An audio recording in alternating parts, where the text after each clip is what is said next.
નિર્ણય જે લેશો ક્યાંય હારે તો હતો ને કે રાજુભાઈ ની ભેગા ઉભા છે, વ્યવસ્થિત રીતે બધું ગોઠવા છે, ખેડૂતો કામ થતા એથી 1.5 ગણી વધારે સ્પીડ થી કામ થશે ભાઈ. જ્યારે મને ખબર પડી કે રાજીનામું આપ્યું છે ત્યારે રાજુભાઈને પર્સનલ મેં ફોન કર્યો તો થોડી વાર રહી સાચા રાજુભાઈ છે કે આમ આદમી પાર્ટી સાચી છે, તો આ રેકોર્ડિંગને લઈ અને સાચી આમ આદમી પાર્ટી છે ને રાજુભાઈ કરપડા પોતાના સ્વાર્થ માટે પોતાના કેસથી ડરી ગયા, બોખલાઈ ગયા, એના કારણે પાર્ટી છોડી રહ્યા છે. સ્પષ્ટ કહી રહ્યા છે કાં તો 5 વર્ષ જેલમાં જવું તો પણ ભવિષ્ય પૂર્ણ થાય છે અને બહાર રહું તો એનો કોઈ ફાયદો નથી.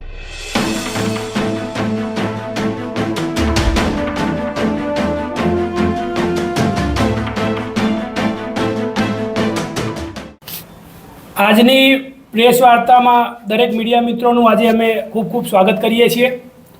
આજે આપણે સૌ જાણીએ છીએ અને અમારું એવું સ્પષ્ટપણે માનવું છે કે વર્ષોથી ભારતીય જનતા પાર્ટી અને કોંગ્રેસ પાર્ટીએ ખેડૂતોને કરદાના નામે લૂંટ્યા છે. આજે ખેડૂતોને લૂંટ્યા સિવાય ભારતીય જનતા પાર્ટી અત્યાર સુધી કંઈ કર્યું નથી. ત્યારે આવા સમયે આમ આદમી પાર્ટી જેવી એક પાર્ટી આવે છે અને જે ખેડૂતોનો અવાજ બને છે.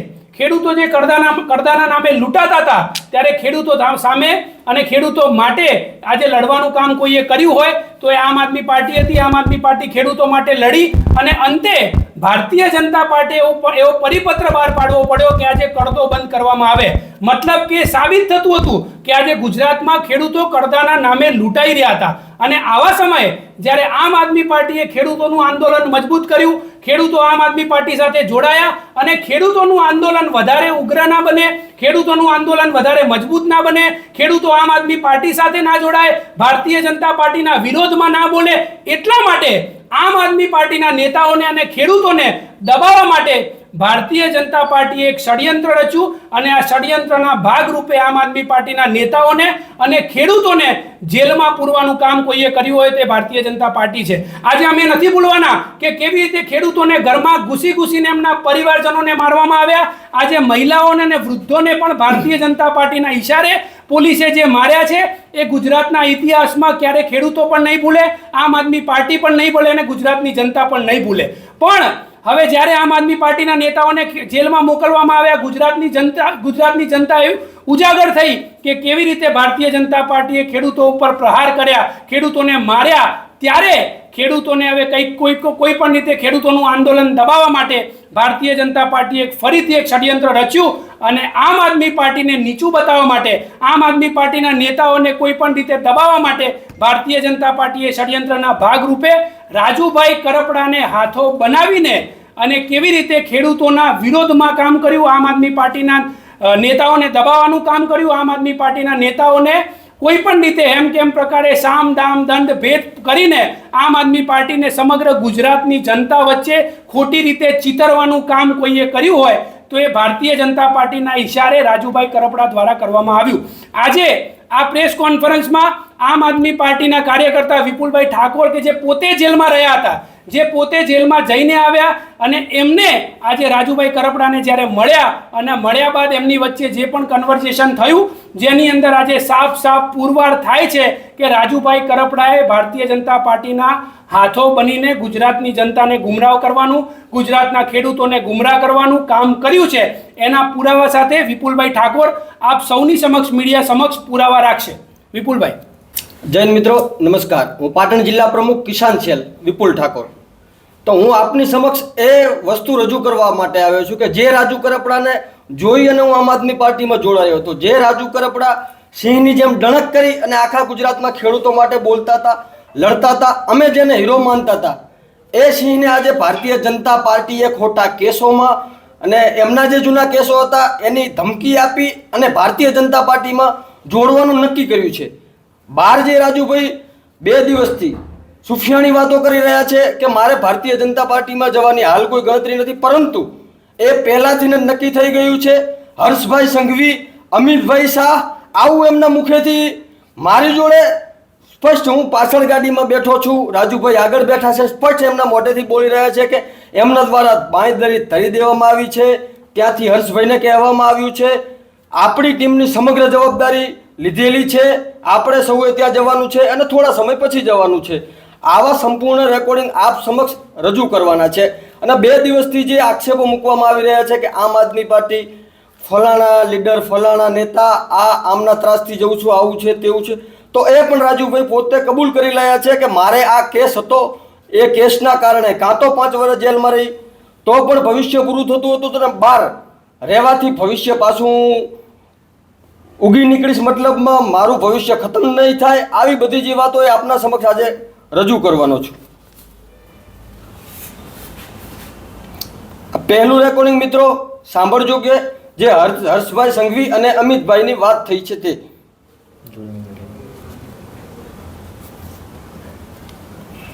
પ્રોપર મળે છે ને ત્યારે છે કે પપ્પા વ્યવસ્થિત આપણે વિચારવું એ વિચારવું એના કરતા વ્યવસ્થિત અમિતભાઈ જવાબદાર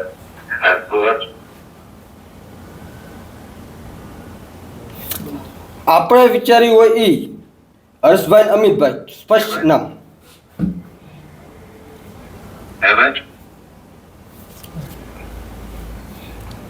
નેટવર્ક જતું રહેશે. હલો હલો આજે ફોન હતો એ કોઈ પાર્ટીના કાર્યકર્તાનો આવેલો હતો અને એમની સાથે રાજુભાઈ વાત કરતા હતા. મારી ગાડીમાં રાજુભાઈ બેઠા હતા, અમે 3 જણા હતા. રાજુભાઈ આગળની સીટમાં હતા, ડ્રાઈવર મારો ગાડી ચલાવી રહ્યો હતો અને હું પાછળ બેસી રહ્યો હતો. ત્યારનું આ રેકોર્ડિંગ કરેલ છે. એના સિવાય બીજું કે જે હતું સિવાય તમારો મેસેજ મેં જોયો. મળે જે કઈ કરીએ તે બધી રાસ્તામાં જરૂર નથી, જે થશે ને તે સારું રહ્યા છીએ સાથે અત્યાર સુધી રહીશું કે સાથે. બરાબર.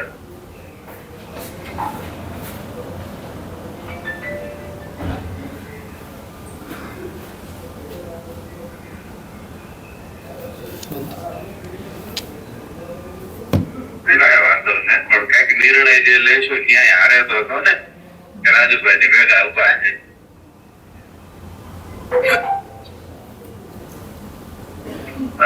રાખો કે રાજુભાઈ ભેગા છો તો કોઈ દિવસ ક્યાંય લાંબો હાથ બીજે નહીં કરવો પડે ભાઈ. જેવી ત્યાં સુધી બેઠા રહે.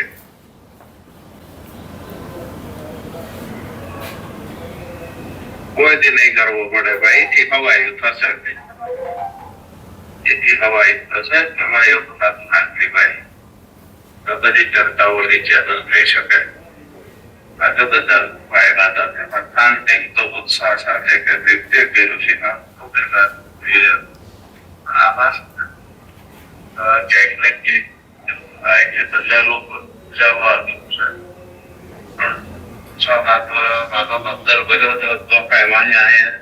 પૂરું થઈ જતું. અને એ બધું આપણા જૂના ઓલા એના કરતા તમે એમને તમારી ટીમને તમે કઈ રીતે હાથવી દેવાનું બધું તમે કેવી કરવાનું છે. જો તમે નહીં માનો તો સૌથી વધુ નુકસાન ભાજપ તમે એટલે કાતો તમે ખબર કે આપણને જયારે અંદર જવાનું વિચાર્યું અંદર જયું તોય પૂરું વાંચી જાય. એના કરતા બહાર બધું ઉભું કરી લઈશું, બહાર ટીમને આચવી લઈશું, બહાર રહીશું તો વાના માતા થશે. સમય લેવો ઓળખી જે છે તે ભાઈ સાથે રહેજો અને વ્યવસ્થિત હતા એથી ખવાયા કરશું. બિલકુલ ભાઈ. રેડી હતા એથી હવાયા થશું ભાઈ. આપણે 4-5 દિવસમાં રૂબરૂ જ મળીએ છીએ. બરાબર છે. 1% ચિંતા ના કરતા બધા કાર્યકર્તાને કહેજો કે જે હતું એથી હવાયું થશે. બરાબર છે. વ્યવસ્થિત રીતે બધું ગોઠવા છે. ખેડૂતોને કામ થતા એથી 1.5 ગણી વધારે સ્પીડ થી કામ થશે ભાઈ. બરાબર. ભલે ભાઈ. હા ભાઈ.